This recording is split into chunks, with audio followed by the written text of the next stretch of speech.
Welcome to episode 14 of My Life is Strange Analysis, and today we're going to talk about Max's new power, the ability to go back into photographs. This is a really great power, but unfortunately it's not used very well. Here we're staring at the picture just before Chloe's dad died. I wonder what's going to happen. I said before that when you resolve your inner turmoil, your powers often change to reflect your new inner turmoil. God. What is happening now? And when I saw this, I was like, oh, everything makes sense. And it was a really good idea, because Max is the selfie queen of Blackwell. Time for a picture. And she can go into any picture of herself. I can't even see.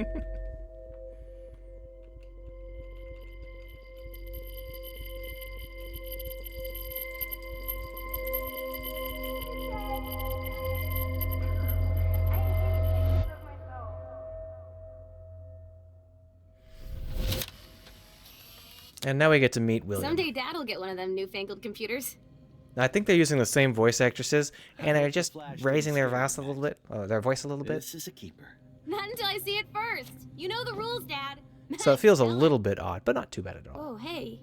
You look totally pale. Are you okay? I like the fact that they have completely different character models, and Max has a completely different hairdo and everything. I think it works very, very well. This scene was like pretty impressive when I first saw it. I was like, oh, I didn't expect this 5 minutes ago, but now it feels totally natural. And that is the key to a good mid-game twist. You can't leave the twist until the end of the game. That's too late. People will get distracted and will screw it up. But you can pull off a twist like this in the middle of the game if you pace things just right. How? I volunteer to break the eggs. Do you remember how many eggs? Now this Mom said conversation it is depends. brutal. Just brutal. That's true. So, how many eggs? Don't you dare question the chef. Right, like you're the real cook here. So that was an excellent bit of thematic writing. Not too on the head, but also not too faint. You can definitely tell exactly what they're talking about the whole time.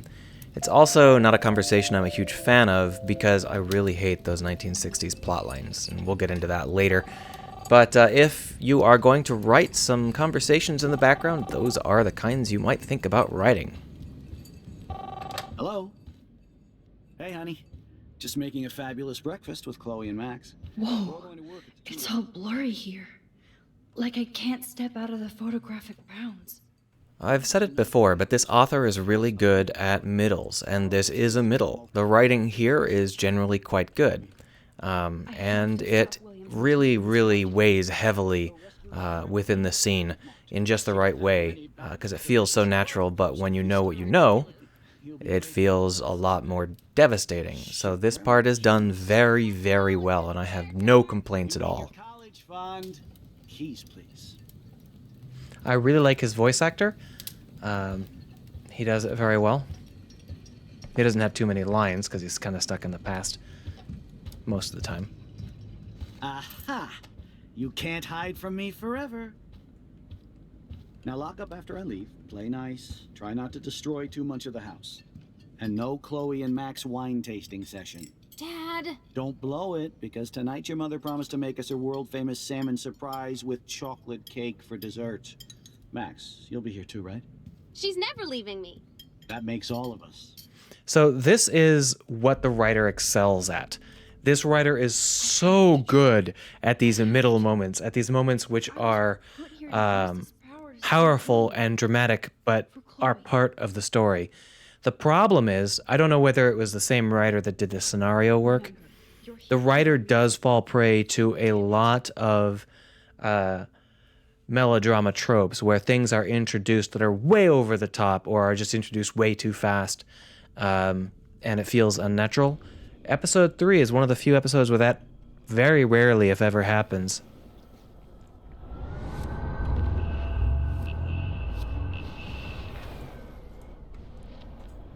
So we're going to go ahead and try and cram a whole bunch of things in right at the beginning here. Do you remember how many eggs? Mom said it depends. Because this is something we want to do in order to keep that in place. Like you're the real cook here. But we also want to take some pictures and talk to Chloe and... Now I get to take a picture. Strike a pose. Make me a star. Just make me look young.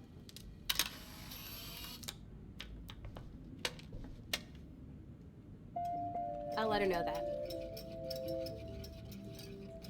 Chloe! Listen, don't let your dad take his car today. I know it sounds weird, but please believe me. Something terrible is going to happen.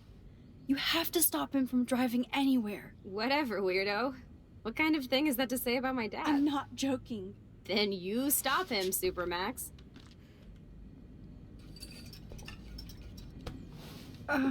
Mr. Price, in case you're thinking about using your car, I heard there's awful traffic and road construction. So this is convincingly 13-year-old logic or 13-year-old convincing skills.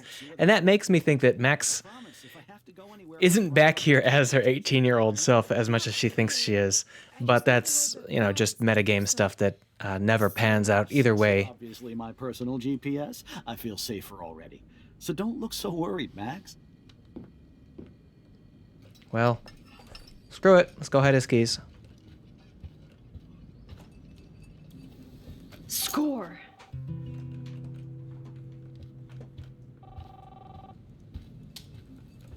Boom. Hello? Hey, honey.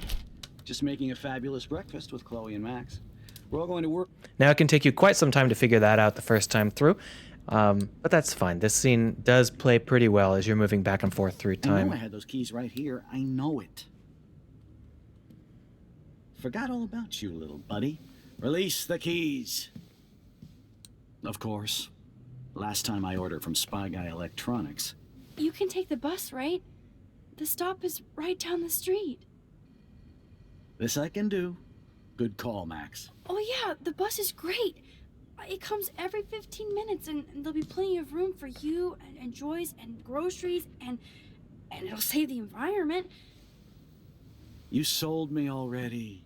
I'm off to yonder bus stop. Where the heck did Chloe inherit her eyes from? Well, Max, you are being so fucking strange. You feel okay? Chloe, I am awesome. We are awesome.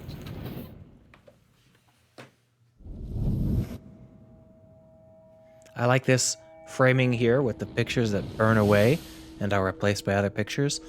I think that's a very powerful way to do it, especially given the idea that we are photographers. I think it works really well. And this marks the end of the good part. From here on, the game goes steadily downhill. We're going to talk about why. We're mostly going to talk about writing and not about production issues, but this game did have plenty of those as well if you wanted to look those up. So, let's get to it. Welcome to the alternate timeline. Nearly every time travel story has an alternate timeline in it. It's how you tell the reader what the story is actually about, because the alternate timeline highlights whatever the story is actually talking about. Max. Now, this one's only about 10 seconds in, but I was a little bit worried because for the past 10 minutes, there have been a number of references to God, or perhaps fate, talking about how many eggs you have to break, talking about who the chef is, talking about how we were put here to save Chloe's dad. These things are generally references to the concept of fate or the concept of a god having a will, and that's how the universe is supposed to go.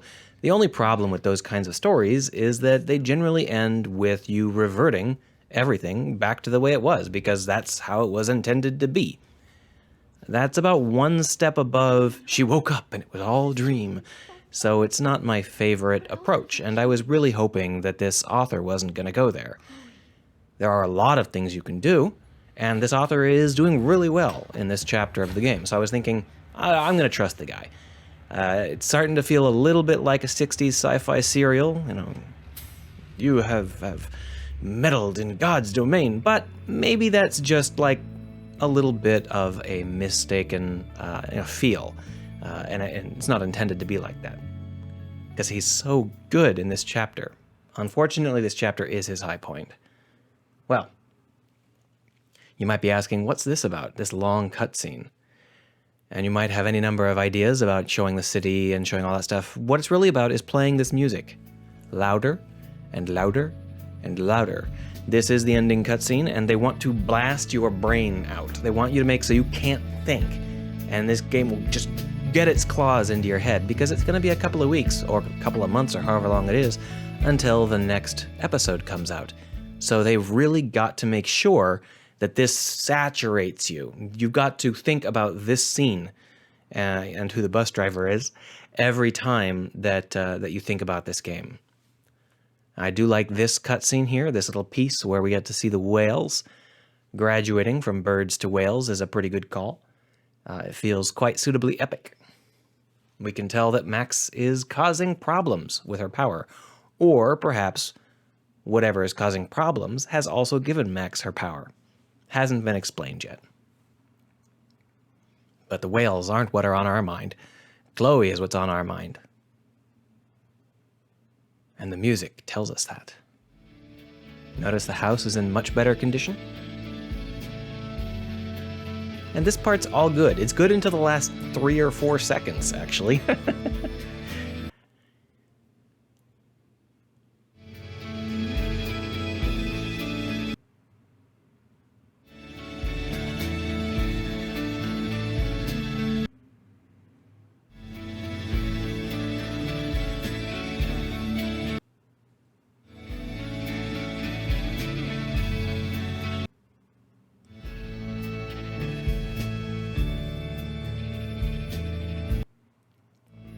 Max Caulfield. Taking a break after taking So this part's Seattle great. Racing. We get to see William. We know that William's going well. Unfortunately, there is then a plot twist.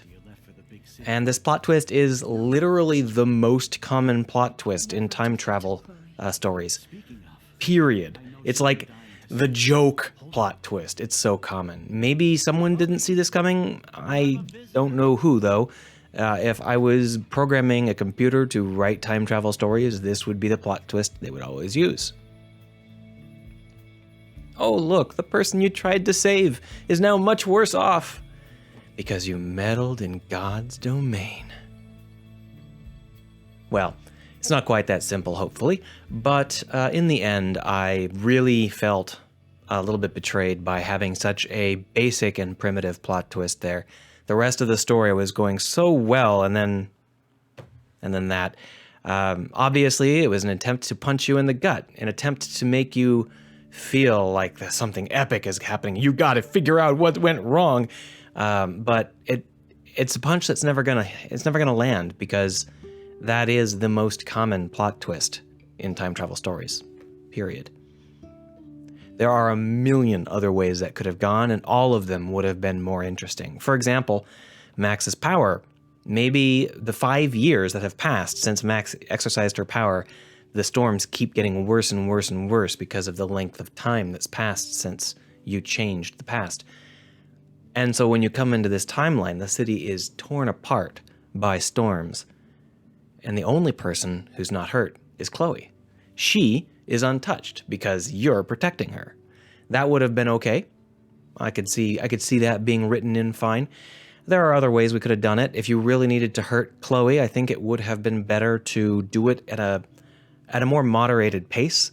I can understand that the way that you chop up these chapters makes that sometimes quite difficult, but I don't think there was any need to end this chapter on a downer cliffhanger. That seems kind of dull. I might have made Chloe doing something that was super dangerous or super fun, and that would have lured the player back in just as much as seeing her in a wheelchair. Anything that isn't the standard plot twist would have been so much nicer. Obviously, you have to balance things like, what is a story's intent? What are the actual side effects of her power? What are we trying to tell? What sort of theme are we going for? The problem is that Max has too many side effects. Is she dying of brain cancer? Is she shredding the world apart with her slightly self-centered, aggressive pursuit of Chloe? Is she unable to save Chloe because the universe wants Chloe dead, like a bad movie about an airplane crash? Those are all fine Those are all very solid. You can tell emotional, moving stories with those plot elements. This game has all three, and they fight.